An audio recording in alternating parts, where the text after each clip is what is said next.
नमस्कार। आज का जो हमारा टॉपिक है वो है यूक्लिड विभाजन प्रमेय का यूक्लिड्स डिवीजन लेमा या ईडीएल। तो सबसे पहले मैं आपको बता दूं, यूक्लिड विभाजन प्रमेय का जो है वो इन संख्याओं पर निर्भर है, इन संख्याओं पर आश्रित है, इन संख्याओं पर लागू होती है। तो ये कौन सी संख्याएं हैं? अगर आप ध्यान से देखें तो ये है पूर्णांक। तो यूक्लिड्स विभाजन प्रमेय का पूर्णांकों पर लागू होती है, ये बात अपने दिमाग में तय कर लें। अब यूक्लिड विभाजन प्रमेय का है क्या? संसार के किन्हीं भी दो धनात्मक पूर्णांकों, संसार के किन्हीं भी दो धनात्मक पूर्णांक, धनात्मक मतलब जीरो के इधर वाले जितने भी हैं ये सभी धनात्मक पूर्णांक, आगे खूब सारे हैं। संसार के किन्हीं भी दो धनात्मक पूर्णांकों a व b के लिए ऐसे अद्वितीय पूर्णांक q और r विद्यमान होते हैं। देखिए एक बार फिर बोल रहा हूं, संसार के किन्हीं भी दो धनात्मक पूर्णांकों a और b के लिए ऐसे अद्वितीय पूर्णांक q और r विद्यमान होते हैं कि a बराबर B Q plus R, a बराबर बी क्यू प्लस आर। संसार के किन्हीं भी दो धनात्मक पूर्णांकों a व b के लिए ऐसे अद्वितीय पूर्णांक q और r विद्यमान होते हैं कि a बराबर B Q, b into Q plus R, कोई चिन्ह बीच में नहीं है, इसका मतलब गुणा है, बी क्यू प्लस आर, जहां जीरो छोटा या बराबर है आर के, आर छोटा है बी के। अब मैं पूरी बात एक साथ बोल रहा हूं। किन्हीं दो धनात्मक पूर्णांकों a और b के लिए ऐसे अद्वितीय पूर्णांक q और r विद्यमान होते हैं कि a बराबर बी क्यू प्लस आर, जहां r जो है वो b से छोटा है और 0 से बड़ा या बराबर है, यानी r का मान 0 और b के बीच में होना चाहिए।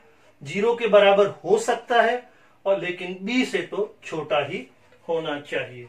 ये बात अभी तक दिमाग में पूरी सेट नहीं हुई है।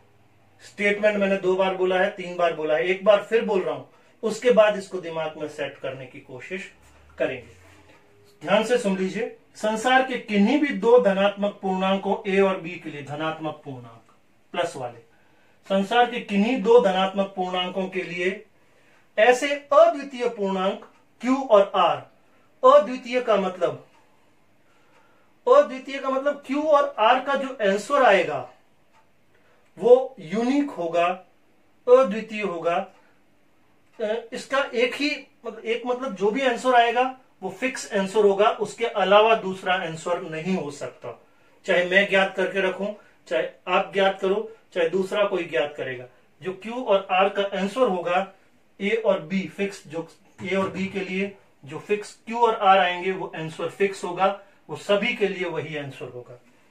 तो किन्हीं दो धनात्मक पूर्णांकों a और b के लिए ऐसे अद्वितीय पूर्णांक q और r विद्यमान होते हैं कि a बराबर बी क्यू प्लस आर, जहां 0 छोटा या बराबर है r से और r छोटा है b से। तो एक बार कुछ उदाहरण लेकर के इसको हल करते हैं तो हमें बात पूरी तरह से समझ में आएगी। एक बार और बात को सुन लीजिए, किन्हीं भी दो धनात्मक पूर्णांकों a व b के लिए ऐसे अद्वितीय पूर्णांक q और r विद्यमान होते हैं जिनके लिए a बराबर बी क्यू प्लस आर, जहां 0 छोटा या बराबर है r के और r छोटा है b से। यानी इस लाइन का मतलब इतना ही है कि r जो है वो 0 और b के बीच में होगा। 0 के तो बराबर हो सकता है लेकिन b से हमेशा कम होना चाहिए। अब आप ध्यान से देखिएगा इसको, मैं a का मान ए और बी दो धनात्मक पूर्णांक, आप अपनी मर्जी से कोई धनात्मक पूर्णांक सोच लीजिए। मैं मेरी मर्जी से दो धनात्मक पूर्णांक यहां ले लेता हूं। जैसे मैंने ए को ले लिया 5 और बी को ले लिया 2।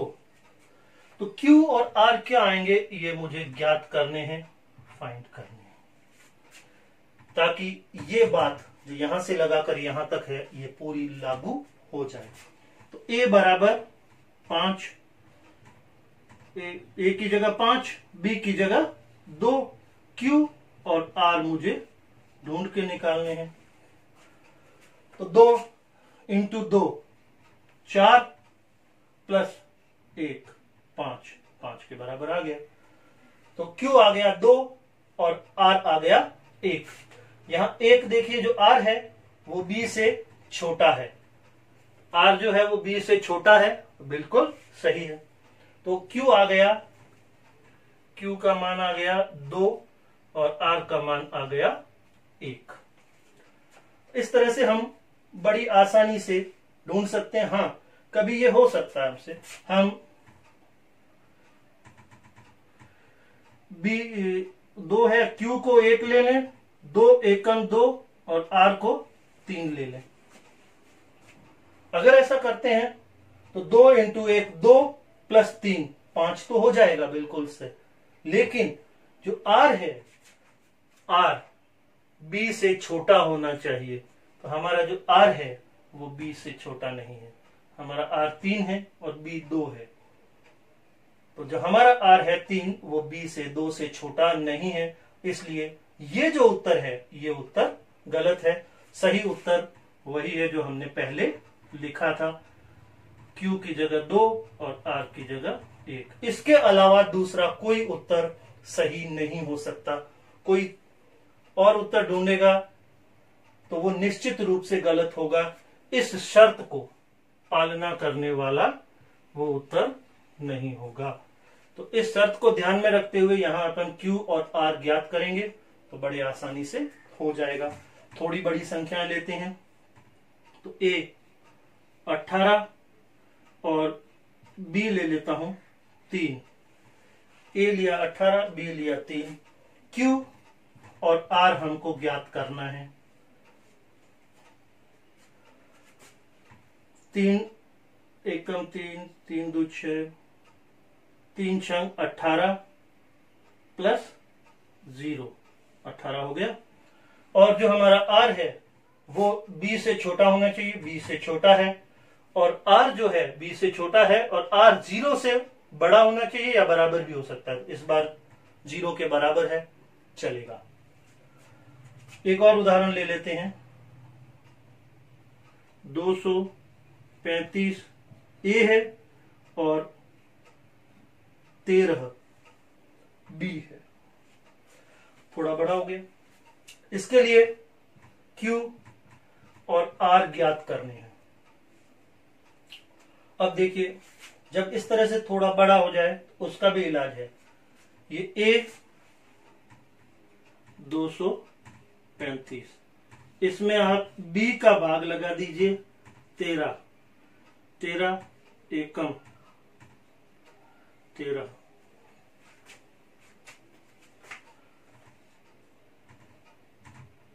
105,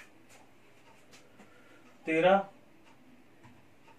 8 24 10 1। तो ये जो भागफल आया है ये Q है और ये जो शेष फल आया है ये R है। याद रखना भी बड़ा इजी है। जो भागफल है उसको यहां ये Q है। क्यों है Q? क्योंकि Q का मतलब अंग्रेजी में होता है कोशेंट, और कोशेंट मतलब भागफल, और R रिमाइंडर, रिमाइंडर मतलब शेषफल। कोशेंट भागफल, रिमाइंडर शेषफल। तो यहां हम 18 और 1 लिख सकते हैं। इसी तरह से एक उदाहरण और करते हैं। 5 17 Q और R हमें ज्ञात करने हैं।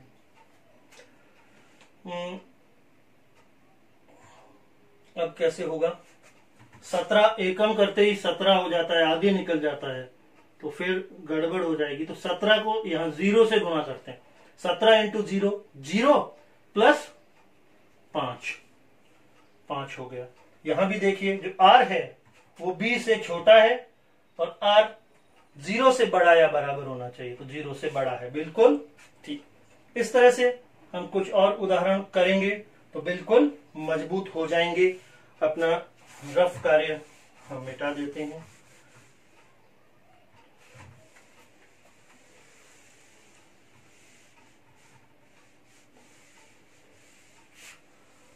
और यूक्लिड विभाजन प्रमेयिका का जो मूल प्रमेयिका है वो भी आप लोग एक बार लिख लीजिए। किन्हीं दो धनात्मक पूर्णांकों, किन्हीं दो धनात्मक पूर्णांकों a व b के लिए ऐसे अद्वितीय पूर्णांक,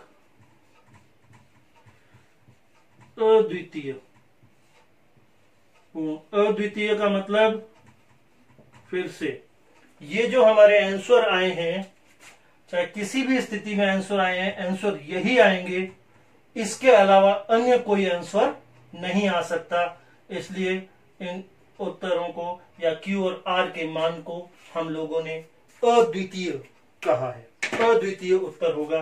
अद्वितीय पूर्णांक Q व R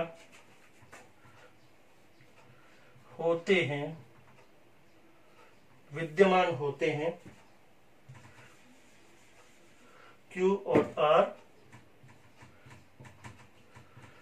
विद्यमान होते हैं कि A बराबर BQ प्लस R, जहां 0 बराबर छोटा या बराबर है R से और R छोटा है B से। अब मैं सोचता हूं आपके दिमाग में कुछ हद तक यूक्लिड विभाजन प्रमेयिका जो जिसका स्टेटमेंट ये वाला है, ये आपके दिमाग में सेट हो गया होगा। कुछ उदाहरण भी हमने लिए हैं, उन उदाहरणों के माध्यम से भी आपके दिमाग में कोई बात पहुंची होगी। अगर आप घर जाकर के कुछ गृह कार्य करेंगे, कुछ प्रश्न मैं आपको दे रहा हूं जिसमें मैं आपको A दे रहा हूं, B दे रहा हूं, Q और R आपको ज्ञात करने हैं। अगर ये प्रश्न आप घर जाके करेंगे तो निश्चित रूप से आपके दिमाग में यूक्लिड विभाजन प्रमेयिका एकदम मजबूत हो जाएगी। कैसे, देखिए, A 7, B 3, Q ज्ञात करना है, R ज्ञात करना है। A 25, B 52, आपको Q ज्ञात करना है, R ज्ञात करना है। A 177 और B 7, आपको Q ज्ञात करना है, R ज्ञात करना है। A 2085 और B 75, आपको Q ज्ञात करना है, आपको R ज्ञात करना है। A 1 और B 2, आपको Q ज्ञात करना है और आपको R ज्ञात करना है।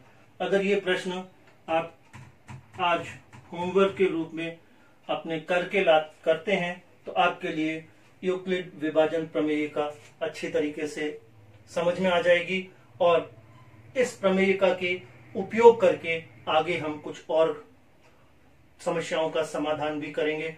तो जरूरी है इस प्रमेयिका को आप अच्छी तरीके से समझें, ग्रहण करें और दिमाग में पूरी तरह से सेट कर लें कि संसार के किन्हीं दो धनात्मक पूर्णांकों A व B के लिए ऐसे अद्वितीय पूर्णांक Q व R विद्यमान होते हैं कि A बराबर BQ प्लस R, जहां 0 छोटा या बराबर है R से और R छोटा है B से।